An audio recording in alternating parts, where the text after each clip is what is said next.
So, have you ever wondered how you can make a simple aerial mouse-dragged camera for your next strategy game? You know, the kind of orthographic view that you get in RTS games like SimCity, for example, but with intuitive mouse-based controls. Well, today we're going to see that in our modern game engines, that's actually quite easy to do. Hello everyone, I'm Mina, and in this quick Godot 4 C# tutorial, we're going to implement basic pan, rotate and zoom mechanics for an aerial camera or using the mouse. Before diving into the code, let's quickly see how we should integrate our camera in the scene. Here, for example, I want to get an aerial view of a simple small city patch, and I already have a 3D camera above it, pointing down at the ground. This camera 3D node uses the orthographic mode, which is quite typical for this kind of strategy games. So it's a different type of projection, and in particular, the zoom of our render will be controlled by the size parameter of our camera, and not by its distance to the scene, which, as you can see, doesn't change anything to what our camera sees. That is, as long as we don't bring it too close, and the terrain starts to clip in the camera's view, of course. Okay, so we have an orthographic camera over there, but if you take a look at the hierarchy, you'll also see that it's inside an anchor node 3D. This anchor is at the origin of the scene, on the ground, and it will allow us to easily rotate around this point when we right-click and we drag our mouse. Indeed, you see that if we move the anchor horizontally, then the camera moves along with it because it's parented, so this will give us our pan. And if we rotate this anchor in place around its vertical y-axis, then the camera rotates around this point at its fixed offset, which will give us our rotation feature. Now, of course, at the moment, if we run the game, we just have this fixed orthographic view of the scene, and nothing is moving. Although I did have a bit of fun and added some custom cursors for all default and grab states using Kenny's brand new cursor pack. So that's why our mouse has been replaced by these cartoony hands. And to do this, I simply added a basic node in the scene with this script attached on it, which sets the cursor default state to either one of two cursor textures when we press or release the mouse buttons. But anyway, to actually take care of our camera logic and have it move using our mouse inputs, let's attach a new C# script on our anchor parent node, for example aerialcamera.cs, and open it in our IDE. The first mechanic that we're going to implement is the translation, so the pan. Basically, the idea is that whenever we left-click and then drag our mouse, we'll want our camera to move relative to this mouse movement so that we can inspect another chunk of our scene. And this is actually not that hard to do. As we'll see, the only tricky part is to properly pick the move directions. So first, let's get a reference to our child camera node, for example in the ready function. Then we'll also add some variables to keep track of whether we're currently dragging or not, and what move directions we should use. To compute those directions, we'll create a little util function, getMoveVectors, that will set those right_vec and forward_vec variables with the following logic. For the right vector, we can take the local right vector of our child camera node. In other words, we're taking the horizontal right-oriented view vector that completely matches the mouse movement direction. For the forward vector, on the other hand, we can't just take the up or even forward vector of our camera, because it's angled towards the ground, so this would just completely mess things up, and it wouldn't be intuitive at all. Most importantly, here, we want to have a vector that translates our camera forward or backward, always parallel to the scene ground. We can get this vector by computing the offset between our anchor node and the camera, and then using just its horizontal x and z components. Also, we should renormalize the result, because we want it to be a direction, so it should have a length of 1. Now, all that's left to do is to use our dragging flag and those move vectors to actually create the pan mechanic. We're going to implement it in the input method.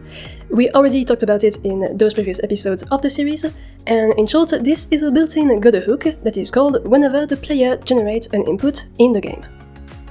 So here, first, to enable or disable the dragging mode, we'll check if the player just pressed or released a mouse button.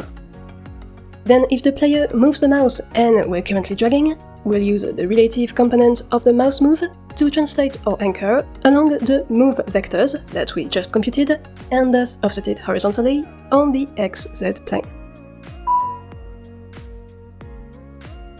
Note that we should also remultiply by a small arbitrary factor to better control the movement and get something more pleasing to the eye. So this is what the drag speed constant I defined at the top of the script is for. And that's it basically. If we run our game again, we see that we can now click and drag with our mouse to move our camera. And it indeed translates parallel to the ground as expected. Alright, now time to work on our second feature, the camera rotation. For this second feature, our goal will be to use the right-click drags to have our camera rotate around the point currently at the center of the screen at a height of 0. So basically, as we saw before, that's the position of our anchor. And in fact, updating our current code to support this additional mechanic is quite straightforward. The first step is to add another boolean flag to know if we're currently dragging with the left or the right mouse button down, and thus if we should be panning or rotating our camera. We'll set this boolean in the input logic, where we get a mouse button press event, simply by checking if the button that was pressed was the left one or not. Then, when we actually get to our drag, we'll use this boolean to know if we should pan or rotate. And the rotation simply consists in two things. One will rotate the node that we put this script on, so the anchor, around the vertical y-axis. And two will then recompute our move vectors, since those depend on the camera position and the rotation is moving the camera around our anchor position. Also, for this rotation, I experimented a bit and I feel like it can be better to slightly reduce the drag speed. So I guess you could either define another variable specifically for the rotation speed, or you can simply multiply the drag speed constant by a small factor, like here. And there we go! If we run our game, we see that we can now right-click and then move our mouse to have the camera rotate around this middle point. Then if we try to pan it, we see that we indeed move according to our updated horizontal and fake vertical directions, so our controls remain intuitive and logical, no matter how we rotated our camera. And now, to wrap up this quick tutorial, let's see one last mechanic for our aerial camera, the zoom in and zoom out system. Okay, the last feature we're going to implement is a basic zoom in, zoom out system. This will allow us to get closer or further away from our city objects, and therefore get different ways of exploring our scene. And good news, that's actually pretty quick to do. The only thing we have to do is add one more check in our input method when we get a mouse button input, because basically the mouse wheel up and down are specific mouse button types. So we just need to check if we got either a mouse up or a mouse down, and in that case, do our zoom effect. Now, since we're using an orthographic camera, remember that zooming in or out just means changing the size parameter of our camera. So we'll increase or decrease this size value by an arbitrary amount, depending on the mouse wheel direction. So this value is basically our zoom precision or speed. And also, after we've computed our expected new zoom level, we should actually clump it to a given range so that we can't zoom in or out indefinitely. And we're done! At this point, if we retry our game, you see that we can now use our mouse wheel to get closer or further away from the objects. And we get our clamping that avoids the camera going just crazy near or far. But in any case, here you go! You now know how to implement a basic orthographic aerial camera for your 3D strategy games that is completely controlled by mouse inputs. Plus we also quickly saw how to use a custom mouse cursor for your Godot games. So I really hope you enjoyed this video. If you did, feel free to like it and subscribe to the channel to not miss the next ones.